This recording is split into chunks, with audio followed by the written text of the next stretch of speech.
สบายดีเนาะพี่น้องทุกคนสบายดีเด้อมื่อนี้ก็อยู่ดงอยู่ป่าคือเก่าเนาะทุกคนตอนนี้ก็กำลังสิเข้าป่าเนาะเข้าป่าหากินแล้วก็สิไปจอบเบิงให้หรือว่าส่วนเลยเนาะทุกคนตอนนี้ก็กำลังจะเข้าไปเนาะแล้วก็เฮาสิเข้าไปแล้วก็เฮาสิลัดไปดงตัวนี้แล้วก็ออกใส่ส่วนเลยเนาะใส่ส่วนแล้วสิจอบเบิงส่วนเนาะทุกคนเฮาตอนนี้ก็เฮาสิไปเลยเนาะไปนำกันเนาะติดตามไปเบิ่งว่าจะมานหรือบอเนาะทุกคนไปนี่เฮาก็จะเข้าบอนี่แล้วเนาะจะเข้าเป็นทางแล้วก็สิลัดไปพุ่นเลยแล้วก็สิออกเบิ่งใส่ให้เนาะ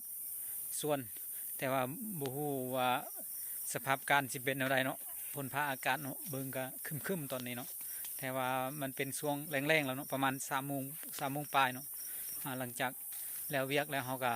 ไปเข้าป่าเนาะทุกคนเพื่อถ่ายคลิปให้พี่น้องได้เบิ่งเนาะเอาจังไรติดตามไปเบิ่งนำกันอีกเนาะเฮาก็เข้าไปแล้วเนาะแต่ว่าอย่างหนึ่งกะพาลังพ่นเนาะพี่น้องนี่หลังจากพ่นตกเนาะแต่ว่าเริ่มเด็ดแล้วตอนนี้เฮาก็เลาะไปทำข้าเจ้าเฮ็ดอรสเนาะแต่ว่าข้าเจ้าข้าเจ้ามั่งแหละเสือกมันข้าเจ้าแก่แล้วเนาะตอนนี้ก็เวลา3 โมงกับ55 นาทีเฮาก็ยังบ่ได้พอยังเถื่อเนาะมาบ่อยากซอกปานใดคือสิแม่นมันเย็นเนาะมันเปียกหั่นน่ะมันเปียกน้ำพ่นเนาะนี่เนาะทุกคนบนเข้าเฮ็ดนะบนเข้าหางเนาะแต่ว่าข้าเจ้ามังหมดแล้วเจ้าหมดแล้วเสือกทรายเนาะโอ้นี่พี่น้องห้อยบ่ฮู้ว่าเขาเอิ้นห้อยอีหยังนี่ในสิมีพระอัฐทางนี้เนาะ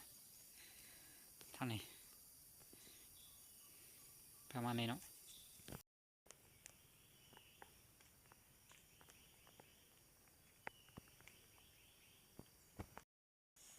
มาก็บ่อยากซอกปานใดเนาะมันสิมันเย็นเนาะ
ว้าวแดดกำลังออกเนาะพี่น้องทุกคนตอนนี้ก็กำลังออกแดดพายแจงจังปังเด้อแต่ว่าเฮาก็คงสิได้กลับบ้านแล้วเนาะพี่น้องเอ้ย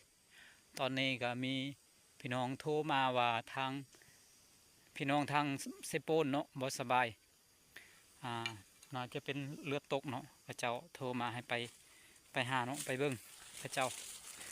ก็สิได้กลับบ้านแล้วก็สิได้ไปเซโปนเนาะก็เป็นกำลังใจให้เนาะทุกคน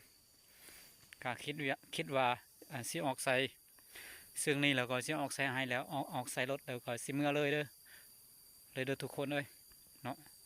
ขอขอบใจทุกคนที่ติดตามนะครับส้มตอนนี้ก็กำลังจะไ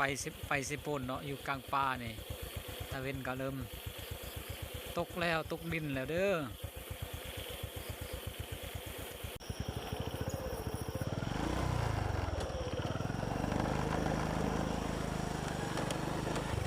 อยู่กลางป่าเด้อตอนนี้เด้อกำลังไปใกล้สิฮอดเมืองแล้วแต่ว่าประมาณ10 กว่ากิโลนี่แหละจึง สิได้ฮอดเมืองเนาะตอนนี้ยังอยู่ทางป่ากำลังไปไกลเกินไปเนาะรถกับยังแห้งบันได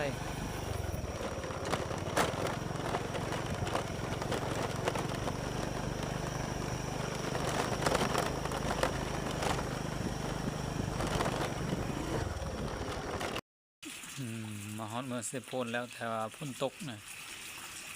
ฝนตกมาแต่เมืองพีนพุ่น